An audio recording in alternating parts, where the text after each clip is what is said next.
거룩한 주일 하나님 앞에 나오신 여러분들 사랑하며 환영합니다. 이 시간 마음을 모아 예배하겠습니다. 다 함께 일어나셔서 찬양하겠습니다.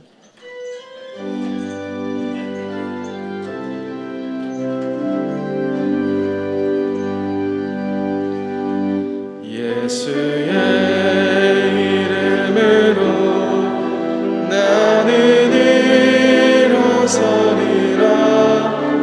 주가 주신 능력으로 나는 일어서리라. 원수가 날 향해 와도 쓰러지지 않으리. 주가 주신 능력으로 주가 주신 능력으로 주가 주신 능력으로 일어서리.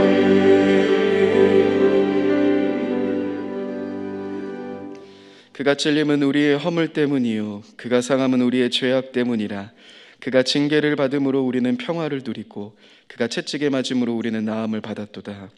우리는 다 양 같아서 그릇 행하여 각기 제 길로 갔거늘 여호와께서는 우리 모든 죄악을 그에게 담당시키셨도다. 아멘. 태초의 말씀으로 우주 만물을 창조하시고 지금도 사랑과 공의로 이 땅을 다스리시는 하나님 아버지, 그 크신 사랑을 받으며 한 주간 평안 중에 지냈던 저희가 오늘은 거룩한 주일을 맞이하여 시와 찬미와 신령한 노래를 부르며 예배의 자리로 올라왔습니다. 마음과 뜻과 정성을 다하여 드리는 예배를 기쁘게 받아주시며 삼위일체 하나님만 홀로 영광 받아 주옵소서. 사순절 기간이 다하여 가고 있습니다. 예배하는 저희로 십자가 곁에 더욱 가까이 다가서게 하셔서 예수님의 크신 사랑과 은혜를 깊이 알아가게 하여 주옵소서. 예수님의 이름으로 기원하옵나이다. 아멘. 찬송가 25장으로 하나님께 영광 올려드리겠습니다.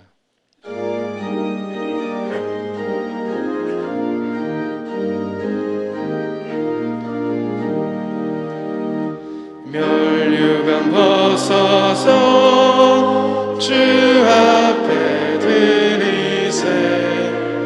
저 천사 기쁜 노래가 온 땅에 퍼지네. 네오나 깨어서 주 찬송하여라. 온 백성 죄를 속하신 만왕의 왕일세. 멸류관 벗어서 주 앞에 드리세. 그 손과 몸의 상처가 영광 중 빛나네. 하늘의 천사도 그 영광 보고서 고난의 신비 알고자 느는 모하도다. 멸류관 벗어서 주 앞에 드리세. 온 세상 전쟁 그치고 참 평화 오겠네. 주 보좌 앞에서 온 백성 엎드려 그 한량없는 영광 늘 찬송합니다.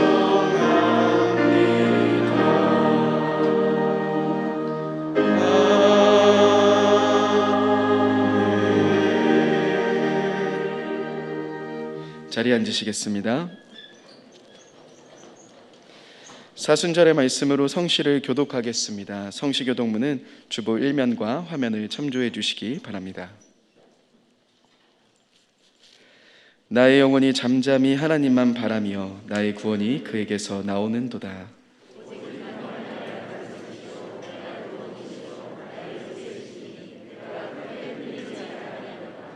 넘어지는 담과 흔들리는 울타리 같이 사람을 죽이려고 너희가 일제히 공격하기를 언제까지 하려느냐.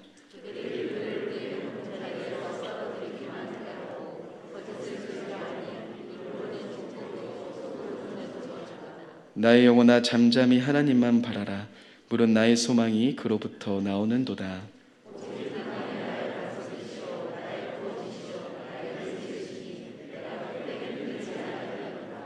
나의 구원과 영광이 하나님께 있으며 내 힘의 반석과 피난처도 하나님께 있도다. 백성들아 시시로 그를 의지하고 그의 앞에 마음을 토하라. 하나님은 우리의 피난처 시로다. 아멘. 다 같이 기도하시겠습니다.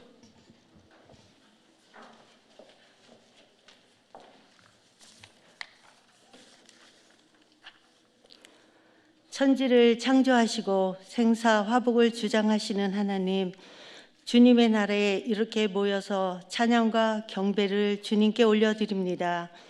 우리의 죄로 말미암아 감히 주의 존전 앞에 나와 설 수 없는 우리들을 예수의 보혈로 씻어주셔서 귀한 주일에 온몸과 마음을 다해 경배하오니 주님 영광 받아 주옵소서. 죄와 사망 가운데서 건지시려고 독생자 예수 그리스도를 내주신 사랑 무한 감사드립니다. 아무 공로 없는 자들에게 아무 대가 없이 은혜로 주셨사오니 주의 크신 사랑과 공의를 우리의 입으로 마음껏 올려드립니다. 우리의 힘이 되신 여호와여, 지금까지 인도하시고 광야 같은 세상에서 불러내시어 달고 오묘한 말씀을 먹게 하심 감사합니다. 거룩하신 주의 앞에서 우리의 모습을 돌아볼 때 다 양 같아서 하나님의 뜻을 헤아리기보다는 내 생각, 내 고집대로 살아온 지난주 일을 회개합니다. 모든 재능, 물질, 건강을 내 영역인장 이기적이고 욕심을 채우는 데 사용함을 용서하여 주시고 주님의 것을 구별하여 구별된 삶을 살게 하여 주옵소서. 해가 갈수록 온전한 믿음으로 자라야 하는데 아직도 어린아이 같고 세상의 가치대로 살아가는 이기적임을 많음을 고백합니다. 하나님, 우리를 용서하시고 날마다 성장하여 하나님의 향기를 내기를 소망합니다. 하나님, 또한 때를 분별하여 살아가기를 원합니다. 우리의 마음과 우리의 귀를 잘 관리하게 하시고 전 세계에서 일어난 일을 잘 살펴 마지막 때를 준비하는 믿음이 되게 하옵소서. 말씀과 기도로 늘 기도의 불씨를 유지하는 모두가 되어서 성령님의 인도하심에 예민한 자가 되길 원합니다. 이 나라와 이 민족을 기도합니다. 하나님을 싫어하는 악법을 제하여 주시고 모든 정치인들이 국민과 나라를 살리는 일에 모두 한마음이 되길 기도합니다. 이를 위해 깨어 기도하는 한국교회가 되게 하시고 하나님, 모세의 사명이 끝나면서 여호수아에게 전서에 이어가듯 한국교회의 허리 역할을 할 수 있는 다음 세대들이 나라와 민족 그리고 교회를 위해 기도소리가 끊이지 않게 하옵시고 한국교회의 부흥의 불길이 다시 한번 일어나게 도와주옵소서. 북한의 모든 형편을 아시는 주님, 피 흘림이 없는 하나님의 방법으로 통일되어서 저들에게도 복음의 자유를 허락하옵소서. 또한 투르키예와 시리아 땅의 모든 회복과 돕는 손길들로 보내주시고 일상으로 하루빨리 돌아갈 수 있도록 도와주옵소서. 선교사님들이 사역에 방해되는 세력을 막아주시고 선교사님들의 건강과 가정 위에 성령님의 인도하심을 늘 함께 하길 기도합니다. 저희 교회를 기도합니다. 지금까지 하나님의 도우심과 인도하심으로 성장하게 하신 감사합니다. 위임 목사님, 부교육장님, 장로님을 비롯하여 모든 분에게 성령 충만하셔서 모든 족속으로 제자를 삼는 교회가 되게 하옵소서. 하나님, 또한 저희 교회 경제적으로 어려운 자들에게 하나님의 참된 공급자가 되어주시고 그들의 필요를 채워주시옵소서. 하나님, 질병으로 고통당하는 자가 있습니다. 또한 여러 삶의 무게로 낙심한 자들에게 하나님의 위로해 주시고 찾아가 주셔서 은혜를 더하여 주옵소서. 세상의 뉴스는 악법이 들고 일어나고 분열되어 온통 다투는 모습뿐입니다. 세상에는 소망이 없지만 주님만이 우리의 해답이고 해결자이십니다. 하나님, 우리 사순절 기간입니다. 주님의 십자가를 묵상하며 먼저 믿는 우리가 예수님과 같은 말, 같은 마음, 같은 뜻, 같은 열매로 믿음으로 한 걸음씩 나아가는 공동체가 되길 원합니다. 또한 아버지, 4월 3일부터 8일까지 있을 사순절 특별 예배에 많은 성도들 모여 기도하게 하시고 이스라엘 유월절 팀에게도 하나님이 함께하여 주시옵소서. 오늘 말씀 전하는 위임 목사님, 30년 동안 우리 교회를 위해서, 전 세계 복음을 위해서 달려오신 그 길에 하나님의 건강에 갑절이 임하게 하시고 오늘 말씀에 기름 부음이 있도록 은혜 내려 주옵소서. 찬양으로 올려드리는 시온 찬양대의 찬양을 기뻐 받아주시고 예배를 돕는 모든 손길 위에 하나님이 은혜가 있게 도와주옵소서. 이 모든 말씀을 길이요 진리요 생명이신 예수님의 이름으로 기도합니다. 아멘.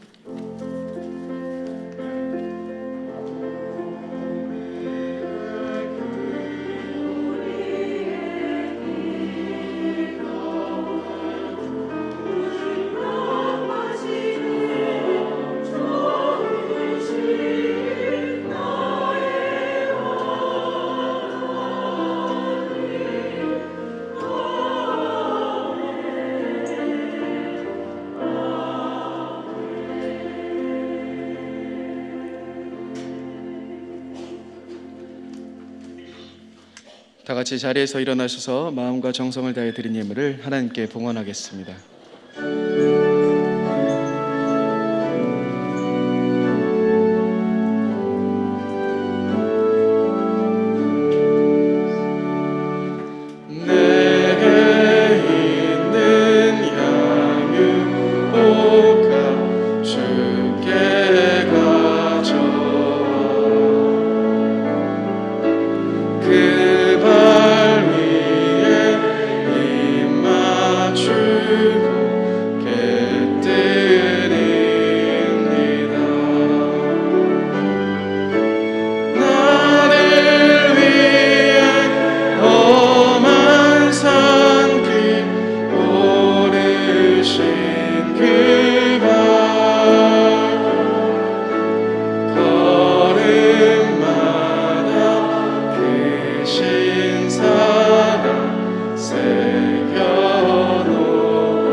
다시 오실 왕이신 주님, 주님께서 다시 오심을 믿음으로 바라보지 못하고 또다시 세상의 헛된 것에 마음을 빼앗겨 허덕이고 있었던 우리의 연약한 삶이었음을 돌아봅니다.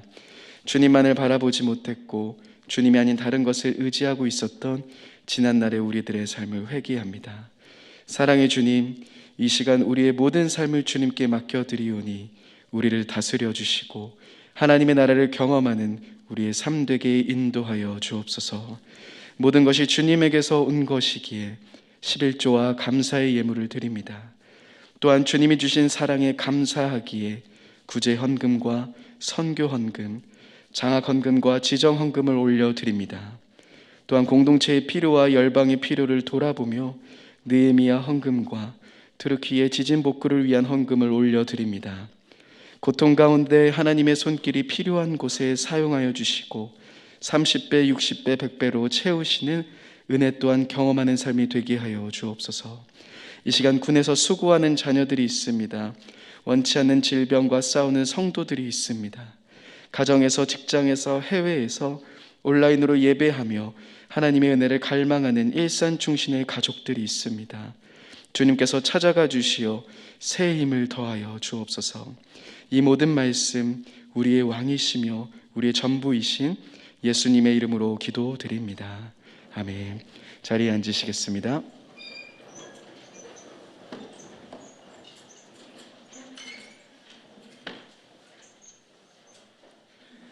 나눔의 시간입니다. 옆에 있는 분들과 주님이 다시 오십니다라고 축복하며 인사하겠습니다. 주님이 다시 오십니다. 네, 교회 소식에 대해서 나누겠습니다. 주보 사면을 참조해 주시고 PPT 화면을 참고해 주시기 바랍니다. 사순절은 제2수요일부터 부활절까지 주일을 제외한 40일간의 기간입니다. 사순절 기간 동안 예수님의 고난을 깊이 묵상하며 하나님의 은혜를 체험하시는 시간 되시기 바랍니다. 근본 복음 PT를 통해 경험하신 하나님의 은혜를 돌아보며 이번 주부터 신앙 고백서를 2주간 작성하는 시간을 갖도록 하겠습니다. 신앙 고백서를 온라인과 오프라인으로 작성하여 다락방에서 나누시고 순장님들께서는 2층 사무실로 제출해 주시기 바랍니다. 사순절 특별 새벽 기도회가 4월 3일 월요일부터 8일 토요일까지 예수님께서 제자에게 물으십니다라는 주제로 진행됩니다. 기도로 준비하시고 많은 참석 부탁드립니다. 4월 월삭 새벽 기도회가 4월 1일 토요일 새벽 4시 50분에 본관 3, 4층 사령관에서 있습니다.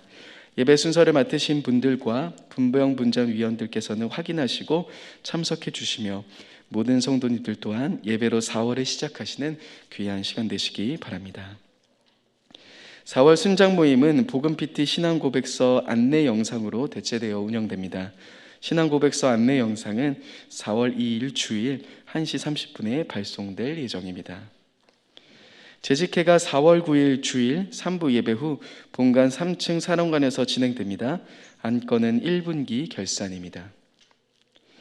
2분기 인내송은 왕의 지성소에 들어가입니다. 각 모임의 자리에서 자주 불러보시기 바랍니다. 교회학교 예배 장소 및 시간이 변동됩니다. 해당되는 부서는 영화부와 소년부입니다. 일정과 장소 등 자세한 내용은 주보를 확인해 주시기 바랍니다. 부활절을 맞아 교회 대청소 및 계란 포장이 진행됩니다. 일정은 4월 8일 토요일 오전 10시 30분입니다. 본관에서 모여 역할을 배정하고 청소를 시작하도록 하겠습니다. 많은 참석을 부탁드립니다. 새가족 등록 신청을 받습니다. 교회에 등록하셔서 행복한 신앙생활 하시기 바랍니다. 등록은 예배 후 2층 나눔의 방에서 해주시기 바랍니다. 오늘 하나님께서 우리에게 주신 말씀은 마태복음 24장 15절에서 35절까지의 말씀입니다. 마태복음 24장 15절에서 35절까지의 말씀 신약 41면에 있습니다. 하나님의 말씀을 봉독하겠습니다.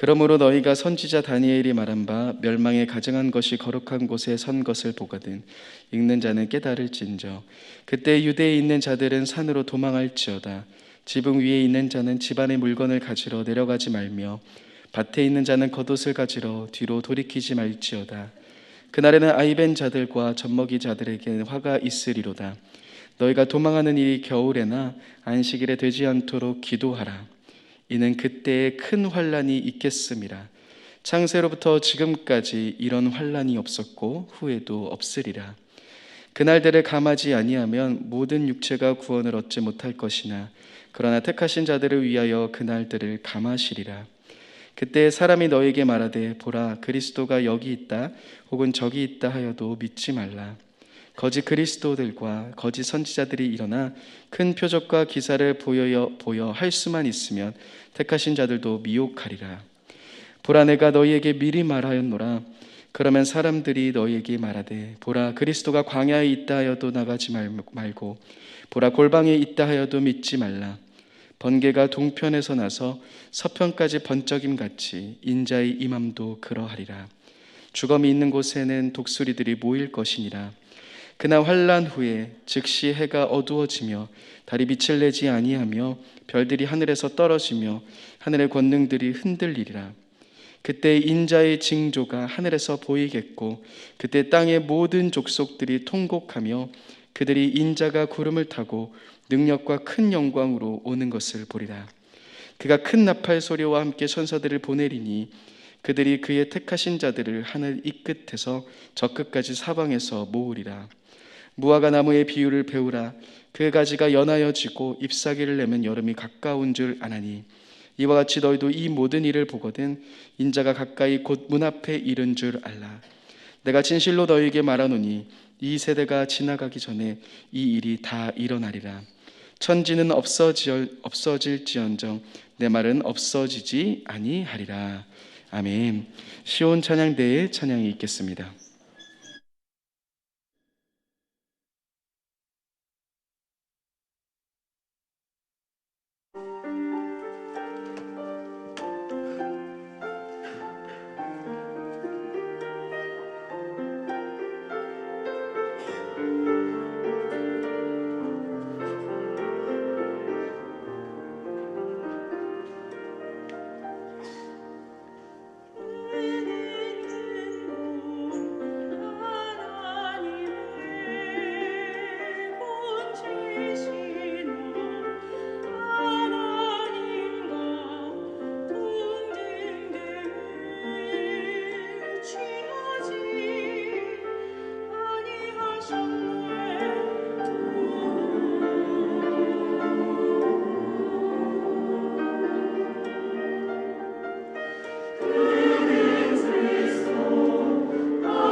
아멘.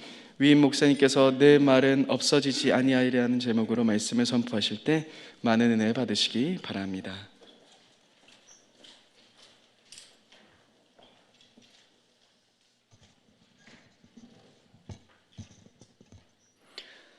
지난 1월 24일 아인슈타인 박사가 주축이 되어 1945년에 창설한 미국 핵과학자회는 우크라이나 전쟁 발발로 러시아의 핵위협과 생화학 무기 사용 가능성이 있어 지구 멸망까지 시간을 상징적으로 보여주는 운명의 날 시간 초침을 지구 종말을 가리키는 자정까지 겨우 90초 남은 11시 58분 30초로 설정을 하였습니다.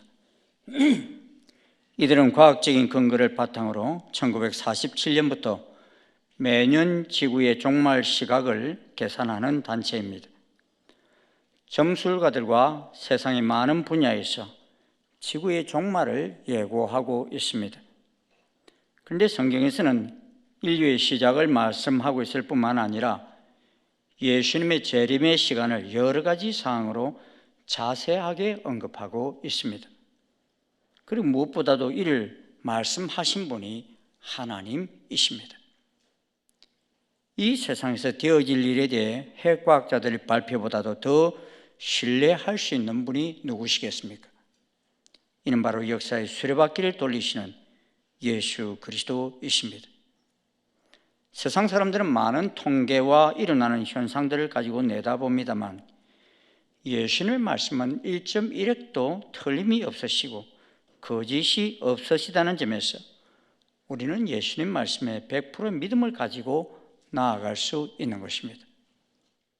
마태복음 24장, 25장은 감난산 강화라고도 하고 또 마치 요한계시록을 압축해 놓은 듯한 말씀이라는 의미에서 소묵시록이다 이렇게 말씀하기도 합니다. 이런 마태복음 24장 3절을 우리 함께 한번 읽어보시겠습니다. 시작. 예수께서 감난산 위에 앉으셨을 때 제자들이 조용히 와서 이르되 우리에게 이르소서 어느 때에 이런 일이 있겠사오며 또 주의 임하심과 세상 끝에는 무슨 징조가 있사오리까? 제자들이 왜 예수님께 이런 질문을 던졌습니까?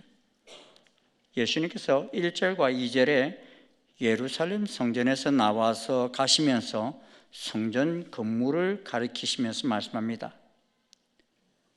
너희가 이 모든 것을 보지 못하느냐? 내가 진실로 너희에게 이르노니 돌 하나도 돌 위에 남지 않고 다 무너뜨려지리라. 그 말씀을 하시고서는 계곡 건너편에 있는 감람산으로 가셔서 앉으시니까 제자들이 조용히 와서 또 묻습니다. 우리에게 이르소서 어느 때에 이런 일이 있겠사오며 또 주의 임하심과 세상 끝에는 무슨 징조가 있사오리까 하고 물었습니다. 사실 제자들이 이렇게 물었던 이유는 예수님께서 이제 곧 죽으신다고 하시고 또 46년 동안이나 지어진 성전이 돌 하나도 돌 위에 남지 않고 다 무너진다고 하니까 제자들의 마음이 보통 심산한 것이 아닙니다. 복잡합니다. 그러기에 예수님이 말씀하신 그 말씀이 궁금하여 감람산에 도착하자마자 질문을 퍼부었습니다. 이 제자들의 질문에는 크게 두 가지 질문이 있습니다.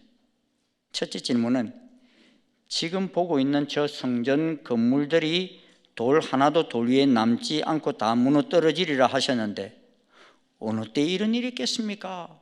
라는 질문입니다. 그리고 이어서 또 한 질문이 있어요. 또 주의 임하심과 세상 끝에는 무슨 징조가 있사오리까? 라고 질문했습니다.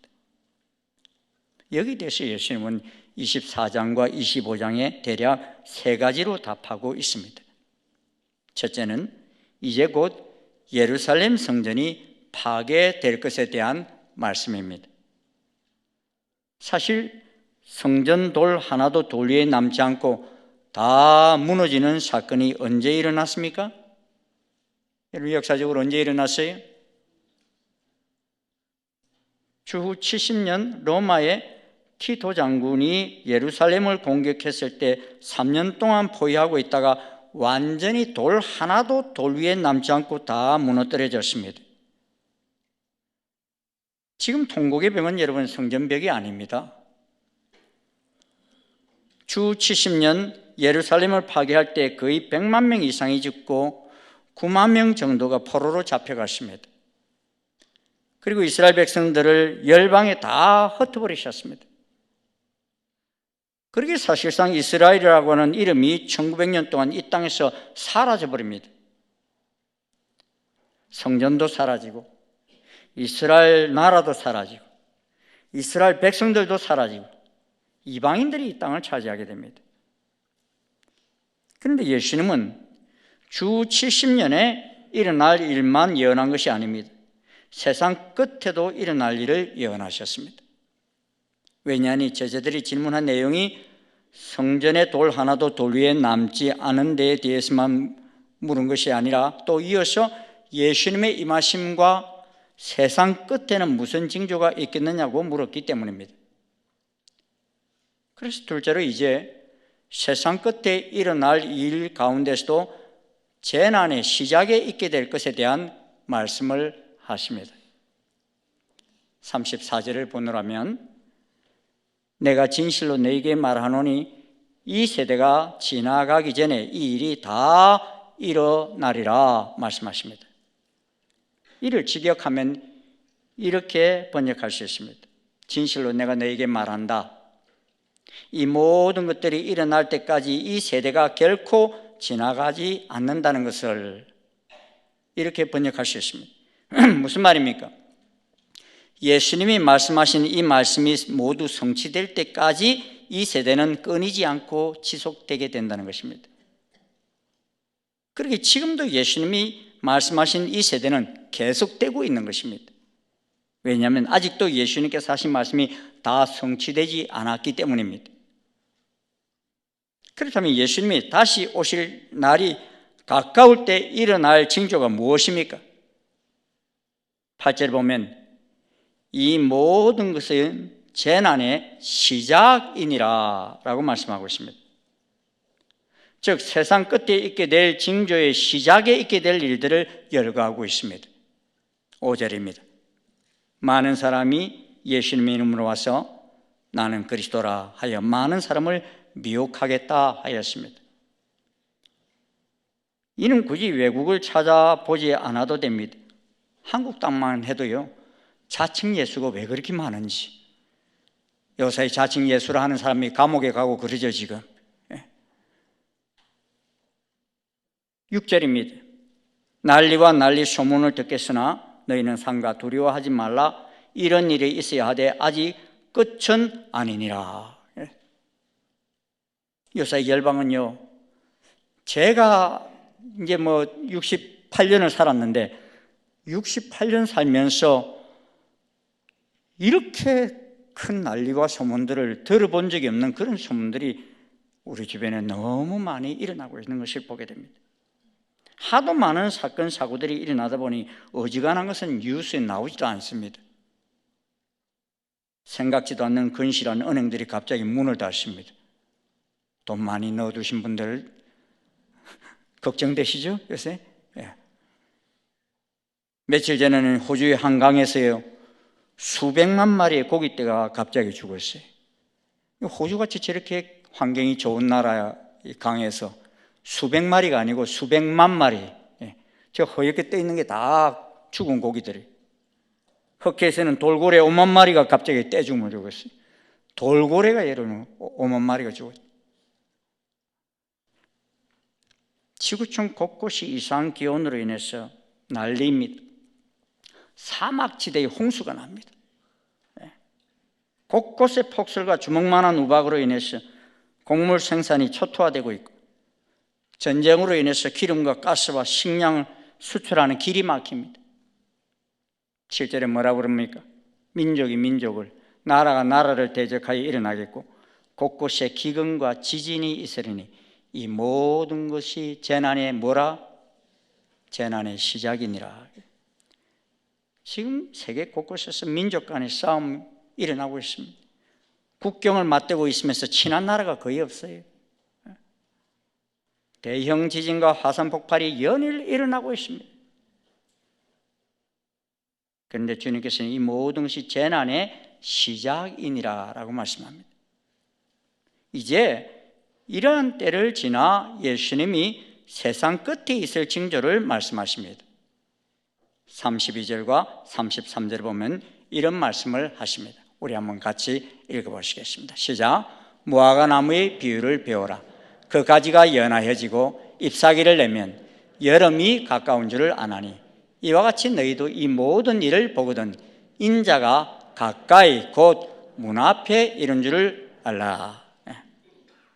문 앞에 이르렀다. 이 말씀은 이제 다 되었으니 곧 맞을 준비를 하라, 이 말입니다. 예수님이 가르쳐주신 문 앞에 이르렀을 때의 징조가 무엇입니까? 첫째는 이스라엘의 회복입니다. 예수님께서 무화과나무 가지가 연하해지고 잎사귀를 내면 여름이 가까운 줄을 안다 말씀하십니다. 여러분, 주 70년 예루살렘이 멸망하면서 흩어진 이스라엘은 1900년 동안 나라 없이 살다가 언제 독립했죠? 언제 다시 살아났어요? 이스라엘이? 까마득하게 모르시네. 1948년 5월 14일 날 갑자기 나라가 생깁니다. 어찌 그런 일이 가능하겠느냐? 1900년 동안 나라가 없었는데 어찌 그런 일이 가능하겠느냐고 사람들은 말하지만 성경은 이미 이스라엘이 그렇게 다시 순식간에 생겨날 것을 예언하고 있습니다. 세상 끝날이 가까워지면 이스라엘이 다시 해산하게 되고 탄생하게 될 것이라고 이사야 선지자는 2700년 전에 이미 예언을 하고 있습니다. 이사야 66장 7절부터 9절까지입니다. 우리 한번 같이 읽어보시겠습니다. 시작. 시온은 진통을 하기 전에 해산하며 고통을 당하기 전에 나말을 낳았으니 이러한 일을 들은 자가 누구이며 이러한 일을 본 자가 누구이냐? 나라가 어찌 하루에 생기겠으며 민족이 어찌 한순간에 태어나겠느냐? 그러나 시온은 진통하는 즉시 그 아들을 순산하였도다. 여호와께서 이르시되 내가 아이를 갖도록 하였은즉 해산하게 하지 아니하겠느냐? 네 하나님이 이르시되 나는 해산하게 하는 이인즉 어찌 태를 닫겠느냐 하시니라 하셨습니다. 나라가 하루아침에 생겨나는 것은 불가능하다고 말하지만 시온은 진통하는 즉시 그 아들을 순산하였도다 말합니다. 여러분, 시온이 어느 나라를 상징합니까? 이스라엘을 상징합니다. 그런데 이사야가 예언한 그 예언을 예수님은 다시 무화과나무의 비유를 통해서 확정하여 주셨습니다. 무화과나무는 성경에서 대부분 이스라엘을 상징합니다. 무화과나무가 겨울에는 마치 죽은 것처럼 잎도 다 떨어져 없습니다. 그러다가 여름이 가깝게 되면 가지가 연하여지고 잎사귀를 냅니다. 무슨 말입니까? 다 죽은 것 같은 이스라엘이 다시 살아난다는 것입니다. 언제 그러하다는 것입니까? 인자가 가까이 있고 문 앞에 이르렀을 때 그러하다는 것입니다. 세상 끝에 그런 현상이 일어날 것이라는 것입니다. 이것이 우리나라 언어로는요, 우리나라 언어보다는 히브리어로 보면 훨씬 더 쉽게 이해될 수 있는 내용입니다. 히브리어로 여름이라는 단어는 카이츠라고 해요. 카이츠. 그런데 이 카이츠는 원래 끝, 마지막이라는 의미를 지닌 단어 캐츠와 발음이 유사해요. 그래서 아모스 8장에 보면 이스라엘의 끝을 언급하면서 여름실과 한광주리를 보여주면서 끝을 말씀하십니다. 여름하고 끝하고는 같은 비슷한 단어라는 거죠. 사랑하는 성도 여러분, 사람들은 이스라엘이 이 땅에서 사라져버린 1900년이라는 세월을 보내면서 이스라엘이 다시 독립할 것은 꿈에도 생각지를 못했어요. 그런데 성경은 그 이스라엘이 마지막 때 다시 살아날 것을 말씀하셨고 마지막 때 열방에서 모여들 것도 말씀하셨습니다. 에스겔 36장 24절은 이렇게 말씀합니다. 내가 너희를 여러 나라 가운데서 인도하여 내고 여러 민족 가운데서 모아 데리고 고국 땅에 들어가서. 여러분, 여기에 이 말씀에서 너희가 누구입니까?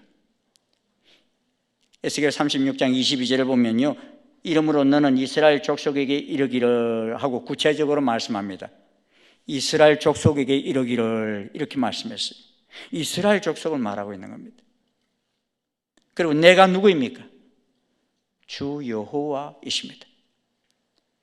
그리고 이스라엘을 여러 나라 가운데서 인도하여 나오고 여러 민족 가운데서 모아 데리고 고국 땅에 들어가게 하시겠다 하신 것, 이것은요 바벨론에서 애굽 땅에서 돌아오는 것을 의미하지 않습니다. 왜냐하면 그 나라는 한 나라밖에 안 되잖아요. 그런데 지금 이 말씀은 여러 나라 가운데서 인도하여 낸다고 하셨고 여러 민족 가운데서 모아 데리고 들어가게 하신다고 하셨기 때문입니다. 지금 그 일이 일어나고 있습니다.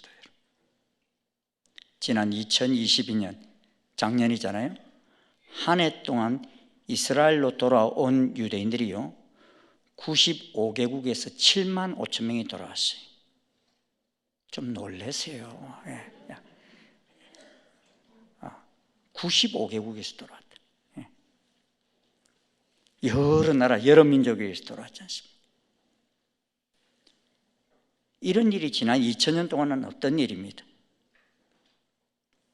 예레미야 16장 15절 16절에서 이렇게 말씀하고 있습니다. 이스라엘 자손을 북방 땅과 그 쫓겨났던 모든 나라에서 인도하여 내신 여호와께서 살아계심을 두고 맹세하리라. 내가 그들의 조상들에게 준 그들의 땅으로 인도하여 드리리라. 여호와의 말씀이니라. 보라, 내가 많은 어부를 불러다가 그들을 낫게 하며 그 후에 많은 포수를 불러다가 그들을 모든 산과 모든 언덕과 바위 틈에서 사냥하게 하리니. 여호와께서 이스라엘 조상들에게 준 땅이 어디입니까? 아브라함에게 약속하신 땅, 그 후손들에게 허락하신 땅이 어느 땅이에요? 가나안 땅을 말합니다. 지금 이스라엘 땅을 말합니다. 처음에는 많은 어부를 불러다가 그들을 낫게 하겠다 하셨다가 그 후에는 많은 포수를 불러다가 그들을 사냥하게 하여 그들의 땅으로 인도하여 드리겠다 그랬습니다. 데릭 프린스라는 학자는 이 포수를 히틀러인 것 같다라고 말하기도 하는데 최근에 어떤 목사님 보니까 이 포수는 푸틴인 것 같아 이렇게 말해요. 왜? 이 히틀러하고 푸틴이 다 이 두 사람 때문에 북방에 있는 많은 유대인들이 넘어왔거든요. 이스라엘 땅으로 들어왔거든요. 이 모든 일들이 다 주님이 다시 오실 꽃자락에 일어날 일들이라는 것입니다. 24장 15절부터 22절까지 중에서 15절만 좀 읽어보시겠습니다. 같이 한번 읽겠습니다. 시작. 그러므로 너희가 선지자 다니엘이 말한 바 멸망에 가정한 것이 거룩한 곳에 선 것을 보거든 읽는 자는 깨달을진저. 여러분 다 읽었죠? 깨달으시길 바랍니다. 뭘 깨달은 거예요? 너희가 선지자 다니엘이 말한 바 멸망에 가정한 것이 거룩하게 선 것을 보거든. 이걸 알려면 어느 말씀을 봐야 되겠어요? 다니엘 말했지요. 다니엘이 말한 바 멸망에 가정한 것이 무엇입니까?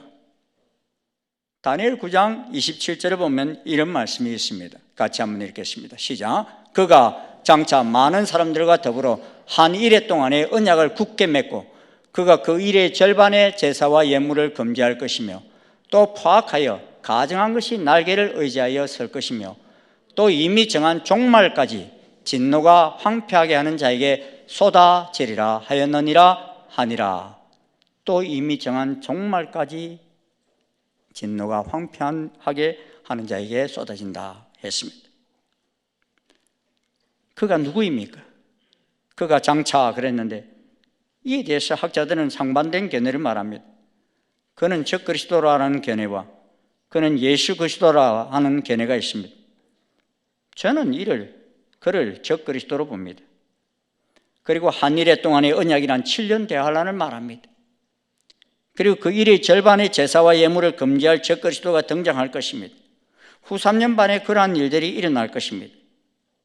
그런데 이 일이 일어나기 위해서는 성전이 다시 지어져야 합니다. 그리고 이 성전에서 자기가 하나님이라고 영광을 받을 적그리스도의 등장에 대해서 데살로니가 후서 2장 4절에서도 분명하게 말씀하고 있습니다. 그는 대적하는 자라 신이라고 불리는 모든 것과 숭배함을 받는 것에 대항하여 그 위에 자기를 높이고 하나님의 성전에 앉아 자기를 하나님이라고 내세우느니라 하였습니다. 마지막 때 일어날 일이라는 것입니다. 이 데살로니가 후서가 기록된 이후로 이런 일은 아직 일어나지 않았습니다. 그리고 데살로니가 후서 2장 1절에서 4절을 보면 이 일은 우리 주 예수 그리스도의 강림하심과 주의 날이 이르기 전에 이 불법의 사람 곧 멸망의 아들이 반드시 나타나서 자기를 높이고 하나님의 성전에 앉아 자기를 하나님이라고 내세운다라고 말씀하고 있습니다. 그러기에 예수님이 다시 오시기 전에 반드시 두 가지가 먼저 일어나야 합니다. 하나는 성전이 다시 먼저 지어지고 또 하나는 그곳에 앉아 자기를 하나님이라고 내세우는 적 그리스도가 등장한 후에야 예수님이 오십니다. 믿으십니까, 여러분? 이 예수님이 다니엘서를 통해서 깨달으라고 하신 말씀이에요. 네. 지금 이스라엘에서는 이 성전 재건을 위해서 만반의 준비를 다 갖춘 상태입니다. 이미 제사장 레위인들도 다 뽑았어요, 여러분. 그리고 많은 학자들은 이 성전이 지어지면 그곳에 앉아 자기를 하나님이라고 내세우게 될 적그리스도가 누구일지 예의주시하고 있습니다. 또 하나의 현상이 있습니다. 14절입니다. 같이 한번 읽겠습니다. 시작. 이 천국 복음이 모든 민족에게 증언되기 위하여 온 세상에 전파되리니 그제야 끝이 오리라. 마지막 날에 대한 또 하나의 징조는 예수님께서 이 땅에 계시면서 계속 전하여 주신 이 하나님 나라의 복음이 모든 민족에게 전파되는 것입니다. 그래서 예수님께서는 성천하시기 직전에도 제자들에게 그러므로 너희는 가서 모든 민족을 제자로 삼아 아버지와 아들과 성령의 이름으로 세례를 베풀고 내가 너에게 분부한 모든 것을 가르쳐 지키게 하라. 볼지어다 내가 언제까지? 세상 끝날까지 너희와 항상 함께 있으리라 하시니라 하십니다. 무엇을 가지고 제자를 삼으라 했습니까? 바로 예수님께서 가르치신 이 천국 복음을 가지고 가르치라는 것입니다. 그때 세상 끝날이 올 것이라는 것입니다. 6절에서는 아직 끝은 아니니라 라고 말씀하셨던 예수님께서는 8절에서 그제야 끝이 오리라 하셨습니다. 그제야 끝이 오리라는 말씀 바로 앞에 기록된 말씀은 너무나 중요합니다. 왜냐하면 그 일이 있고서야 끝이 올 것이기 때문입니다. 그제야가 무슨 의미입니까? 이 천국 복음이 모든 민족에게 증언되기 위하여 온 세상에 전파되게 되는 그때야 끝이 온다는 것입니다. 모든 민족이 다 믿은 다음에 끝이 온다는 말이 아닙니다. 온 세상에 전파된 다음에 끝이 온다는 것입니다. 사람들이 받아들이든 거부하든지 간에 복음이 모든 민족에게 전파되었을 때 이 세상은 끝이 나며 새로운 시대가 도래하게 될 것이라는 말씀입니다. 그러므로 그리스도인들은 예수님의 마지막 명령처럼 그리스도인들은 때를 얻든지 못 얻든지 하나님 나라 복음 구원의 기쁜 소식을 온 세상에 편만하도록 전파해야 하는 것입니다. 여러분, 복음이 무엇입니까? 복음은 기쁜 소식입니다.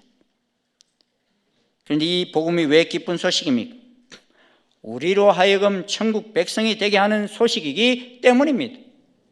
그래서 예수님은 이 천국 복음이라고 하셨고 25장에서도 계속 이 천국을 말씀하십니다.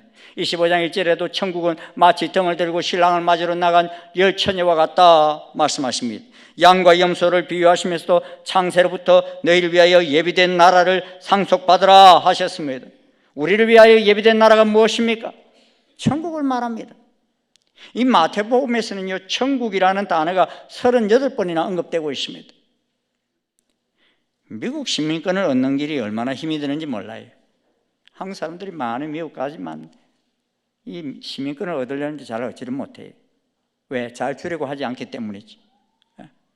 그런데 미국 시민권과는 비교도 할 수 없는 천국 시민권은 값없이 주십니다. 왜냐하면 그 발행자이신 예수님께서는 모든 민족이 다 천국 시민이 되기를 원하시기 때문입니다. 그래서 천국 복음이 모든 민족에게 증거되어야 그제야 끝이 오겠다 하셨습니다. 그런데 값없이 주시는데 이 값없이 주시니까 사람들이 귀한 줄을 몰라요. 예수님이 지금 예루살렘으로 올라가시고 또 십자가를 지시기까지 하시는 이유가 무엇입니까? 우리 모두가 다 천국 시민이 되게 하시려고 그러시는 것입니다. 할렐루야. 예수님은 이 하나님의 나라 천국의 회복을 그토록 생각하시면서 제자들에게 말씀하셨지만도 제자들은 자꾸만 이 땅의 것만을 생각하느라 예수님의 말씀을 귀담아 듣지를 못합니다. 그래서 예수님은 천국을 말씀하시는데도 제자들은 이스라엘 나라 회복이 있다니까 라는 질문만 합니다. 사랑하는 여러분, 세상 끝이 보입니까? 우리의 마음이 하나님께서 미리 알려주신 말씀을 깨닫고 예수님이 말씀하시는 이 천국 복음에 귀가 열릴 때야 끝이 보일 것입니다. 우리가 왜 그리도 열방에 선교사를 보내고 복음을 전파합니까? 이 천국 복음이 모든 민족에게 증거되어야 하고 온 세상에 전파되어야 하기 때문인 것입니다. 예수님께서는 마태복음 23장 39절에 이런 말씀을 하고 있습니다. 39절 우리 한번 같이 읽어보시겠습니다. 시작. 내가 너희에게 이르노니 이제부터 너희는 찬송하리로다 주의 이름으로 오시는 이여 할 때까지 나를 보지 못하리라 하시니라. 여러분, 이 때가 언제입니까? 할 때까지 바로 예수님께서 재림하시는 때를 말합니다. 너희는 누구를 말합니까? 내가 너희에게 이르노니, 너희는 누구를 말합니까? 유대인들을 말합니다. 유대인들은 주 70년 황폐하여 버려진 바 되었지 않습니까? 그런데 그것이 끝이 아닙니다. 이제부터 너희가 찬송하리로다 주의 이름으로 오시는 이여라고 할 때까지 나를 보지 못하리라 하셨습니다. 이 말씀을 다시 말하면 예수님이 다시 오실 때가 되면 유대인들이 예수님을 찬송하리로다 주의 이름으로 오시는 이여라고 할 것이라는 말씀입니다. 성경을 보면 예수님이 다시 오신다는 말씀이 구약에 1845번, 신약에 318번 언급되고 있습니다. 왜 이렇게 많이 강조하고 계십니까? 그만큼 예수님의 재림이 중요하기 때문입니다. 예수님께서는 다시 오십니다.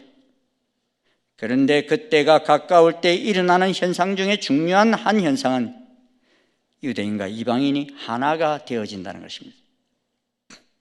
여러분, 에베소서 2장 16절에서 18절 말씀 한번 같이 읽어보도록 하겠습니다.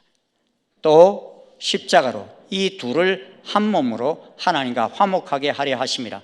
원수된 것을 십자가로 소멸하시고 또 오셔서 먼 데 있는 너희에게 평안을 전하시고 가까운 데 있는 자들에게 평안을 전하셨으니 이는 그런 말미암아 우리 둘이 한 성령 안에서 아버지께 나아감을 얻게 하려 하심이라.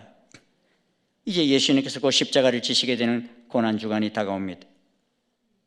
예수님께서 이 십자가를 지신 이유가 뭡니까? 이 둘을 한 몸으로 하나님과 화목하게 하려 하심이라.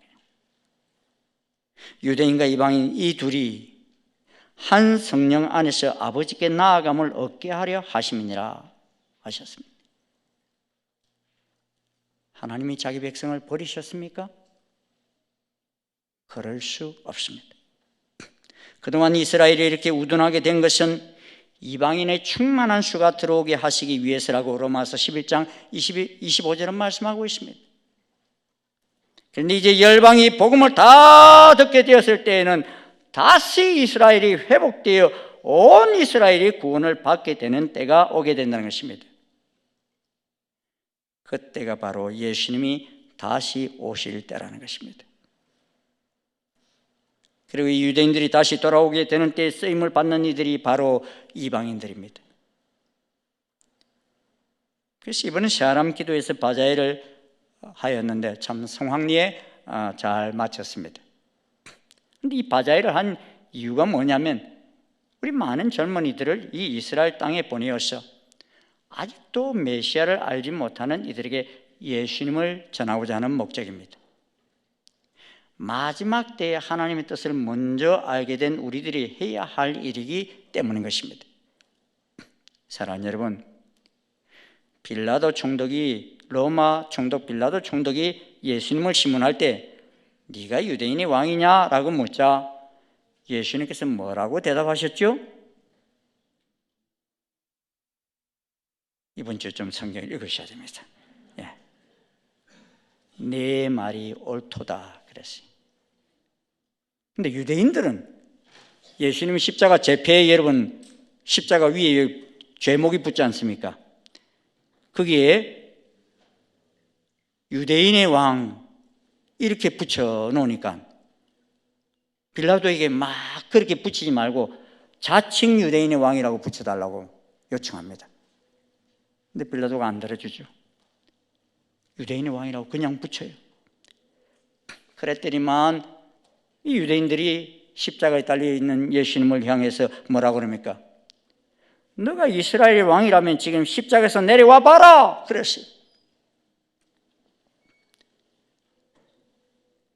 그들은 예수님을 유대인의 왕, 이스라엘의 왕으로 오신, 또 이 세상을 구원하기 위해 왕중왕으로 오신 예수님을 알아보지 못했던 것입니다.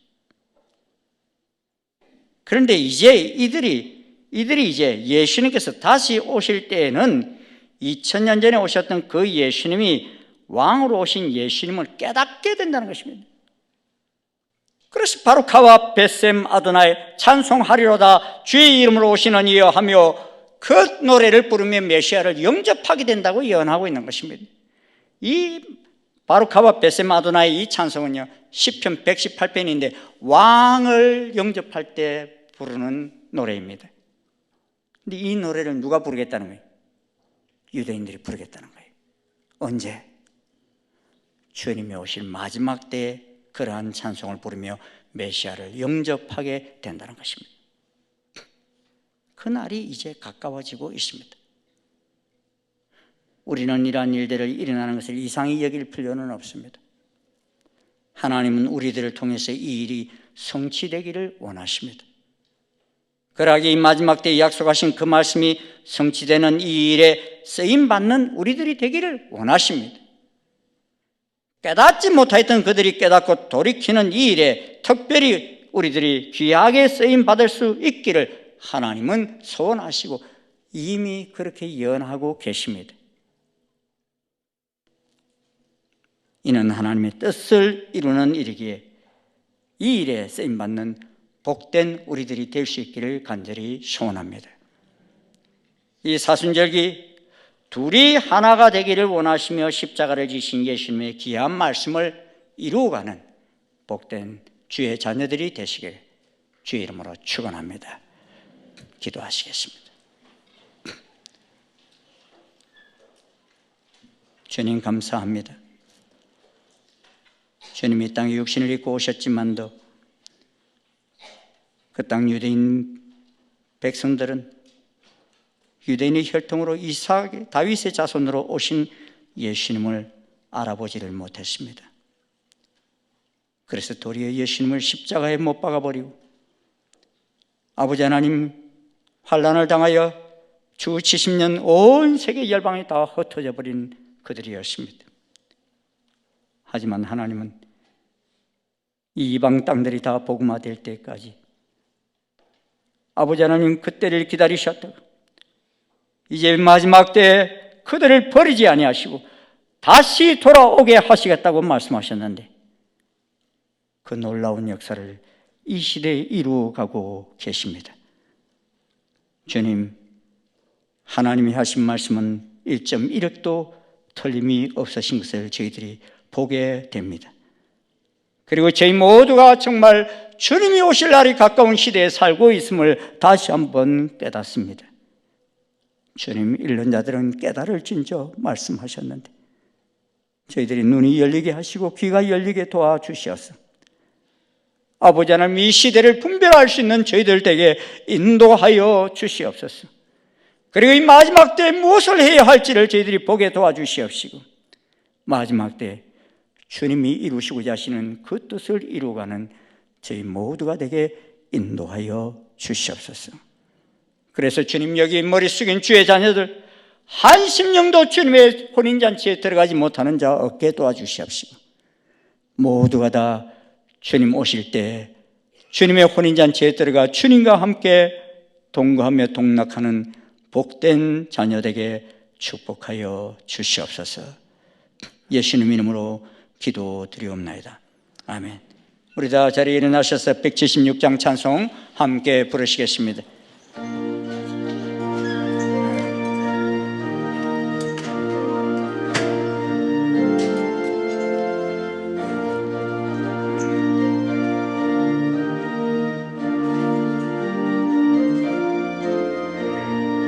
주 어느 때 다시 오실는지 아는 이가 없으니 등 밝히고 너는 깨어 있어 주를 반겨 맞으라. 주 안에서 우리 몸과 마음이 깨끗하게 되어서 주 예수님 다시 오실 때에 모두 기쁨으로 맞으라. 주 오늘에 다시 오신다면 부끄러움 없을까. 잘하였다 주님 칭찬하며 우리 맞아주실까. 주 안에서 우리 몸과 마음이 깨끗하게 되어서 주 예수님 다시 오실 때에 모두 기쁨으로 맞으라. 주 예수님 맡겨주신 일에 모두 충성 다했나. 내 맘속에 확신 넘칠 때에 영원한 식 얻겠네. 주 안에서 우리 몸과 마음이 깨끗하게 되어서 주 예수님 다시 오실 때에 모두 기쁨으로 맞으라. 주 예수님 언제 오실는지 한밤에나 낮에나 늘 깨어서 주님 만난 성도 주의 영광 보겠네.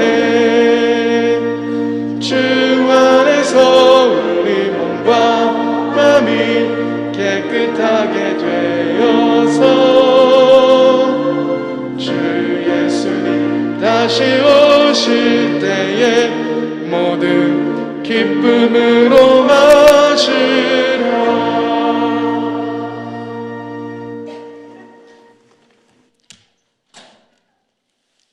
둘을 하나 되게 하시기 위하여 십자가에 죽기까지 복종하신 우리 주 예수 그리스도의 한량없으신 은혜와 하나님 아버지의 지극하신 사랑과 성령님의 교통 역사 인도하심이 주님 말씀을 듣고서 깨달아 이 시대를 분별하며 주님을 맞이하고자 하는 아버지의 신부 같은 주의 자녀들 머리 위에 지금부터 영원토록 함께 하옵시기를 간절히 축원하옵나이다.